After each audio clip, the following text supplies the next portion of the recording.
This video is going to be for Design and Communication Graphics PN4025 for week 4. Now this is going to be the video for our lab. The topic we're going to be dealing with this week is going to be solids in contact and tangential planes. Now first of all, I just want to talk to you about solids in contact in a real world application or applications. So as you can see here on the very left hand side to the right hand side, you can see a few different images. So solids in contact has to be taken into consideration for product designers, for builders, for engineers, for multiple different industries. It's a very important thing to take into consideration. Knowing at which point two different solids make contact is extremely important. On the left hand side there you can see, let's say, a transmission, which basically loads of different gears coming together. That engineer must be aware at the point at which the gears mesh and actually make contact, because wherever two different objects make contact there will be some amount of wear. As well as that, you can see there a builder putting together a wall. He must also be aware of solids in contact, as well as the designer who's put together the plans for the house itself to be put together for it to be done effectively. And the bottom there you can see cans of Coke being put together in packaging for shipping basically out to the different distributors of Coke itself. Now the product designer himself, when he was putting together this packaging as well as the way that they're stacked, had to have an understanding of solids in contact. Also, again, as you can see on the right hand side, for a car, the braking system of a car, you can see there the brake pads and the brake disc. The engineer who was coming up with the design for this had to be aware of the point at which that brake pad was coming into contact with that disc, and had to have an understanding for that. He would then, to the design of the disc itself and to the pad, put additional surface, or how could you say, a stronger, thicker surface, so that it wouldn't fracture or give up while trying to brake. So if we move on to solids in contact, I suppose thinking about it from our Leaving Cert graphics point of view, all we're going to be dealing with is fairly basic solids.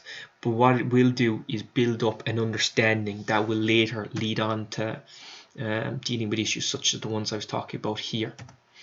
But within the Leaving Cert cycle, all we really deal with is, let's say, spheres, cones, cylinders, simple objects like that, to get across the key principles.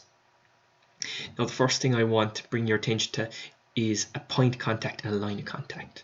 So a point contact is the point at which two objects make contact with each other.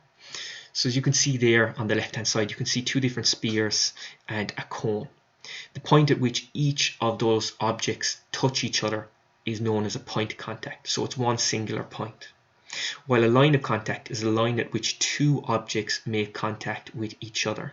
So as you can see, let's say on the right hand side there, you can see the plane touching off the cone over here. There will be a line of contact traveling all the way from the apex there all the way down to the base circle of that cone, and it'll be one line. So for example, if you had two cylinders here, so if this first cylinder and a second cylinder beside it, the point at which they would touch, as long as they were both standing upright and the two curved surfaces were touching, it would be a line of contact traveling down between them. While between, let's say, the cylinder, the sphere and the cone, they're all touching at a point of contact, because it's one singular point that's touching. So before we move on to anything too complex, we must talk about, first of all, locating points on objects. So first of all, here's an example of a cylinder. I have a point put on a cylinder in elevation, and you can see it located below here in plan as well as in the in view. Also, you can see this happening for a cone using two different methods. These two different methods come in very handy, so I would be aware of both of them and ensure that you know how to complete them. So the left hand side here is basically a horizontal cut section method, where you're actually cutting away a section of the cone to find that point below here in plan. And then you can see for the second method what we're using is a generator. So it's basically a line traveling from the apex down to the base circle of your cone, and then from that we can locate the point itself in both elevation and plan. Now I also have this here for a sphere, as you can see. For this, it's a horizontal section again. You can't use the second method here with generator for a sphere. It has to be a horizontal section. So it's actually similar to the first method here.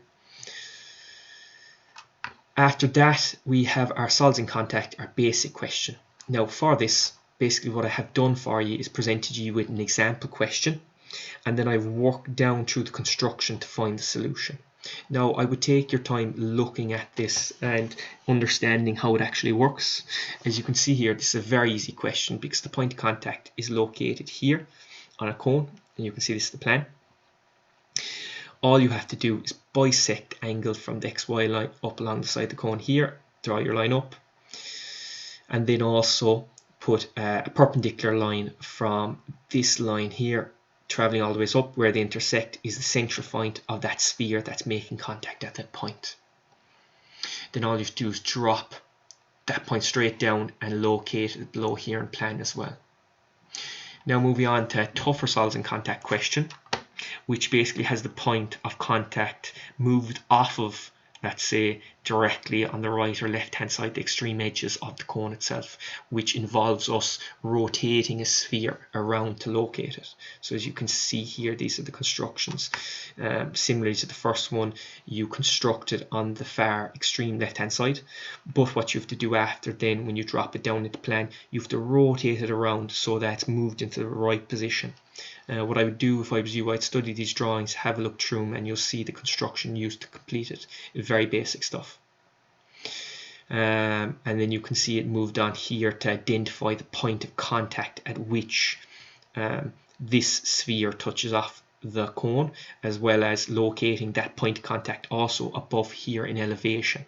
Now I do it in a stepped or a step system so that you can follow on quite easily with what's happening. And then moving on to a tougher solids in contact question, where you're given a cone A and a cylinder B, a sphere C of radius 30 millimeters is placed so that it touches both the horizontal plane and both objects. Draw the elevation and plan including all points of contact. What I've done for this one, because it's a bit tougher, I've actually given you a video here that runs through the whole completion of this example question, explaining the construction, how it works. As well as that, I've added in here an additional SolidWorks model that I talked through, which will explain the use of the construction that we use to locate where basically that sphere sits when it's touching this cylinder and this cone. As well as that, I've put in a scan of the end solution of the drafted video. After talking about that, now we're going to basically move on to the tangential planes. So now that we've dealt with our solids in contact, we're going to be talking about tangential planes, where they're basically touching off of solids, or sorry, our objects. Here I've just given a quick definition for a tangential and a tangent. As well as that, I've given us a bit of a model of what tangential planes are. So as you can see here, basically it's a plane. So you can see this kind of tinted green plane here is touching tangentially off of our sphere as well as our cone. So basically whenever I'm talking about tangential planes, I'm talking about a plane that's touching tangentially to an object. So this is the first question that I walked through, a bit of an example, and I walked through it step by step again on the completion of basically finding that plane and giving you what you'd get at the start of the question, as well as how the question would be constructed. As you can see here, I walked through the different steps, which you can go through in your own time, both on the course website and through the slides. And then after that, I move on to a tougher question for tangential planes, which is talking about external tangential plane, which is touching off a sphere and a cone. For this, because it's a bit harder than the first one, which is a fairly easy one to get to grips with, I've actually also added in a drafted video about this, working through the completion of it, as well as having a physical model there with me to explain the construction and why it is used.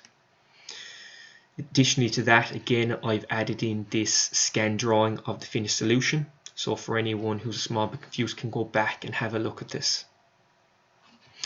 After that, then I talk about a tangent plane again, but this time it's an external, internal, that should be, not external. external tangential plane, and this, I'll change that, external tangential plane, where it is going to be is just basically going to be another question, and I'm going to walk through each of the steps here step by step, and you can follow along with me, which you can study in your own time. And then after that, you'll be given the first lab activity, which you'll complete, and the second lab activity, which you'll complete also. And then after that, the final lab activity, which will be you making a SolidWorks model, which is basically where you'll be creating a model which will be used to aid teaching the principles of internal and external tangential plane questions. These models, or this model that you make, which will be either based on this internal tangent or this external tangential plane, the model should reflect one of the examples used in the lab. So you basically make a model using one of the questions that we've used to explain these. After that, just ensure that you look at the checklist that's provided on the course website. Once you work your way through the checklist, you can identify if there's anything that you've forgotten to complete in your lab or in your tutorial for the submission at the end of the week. Additionally, like always, if you need any help after completing the lab and looking at some of the graphics books here and asking any one of your peers any questions, if you're still confused after that, you can contact me by my email.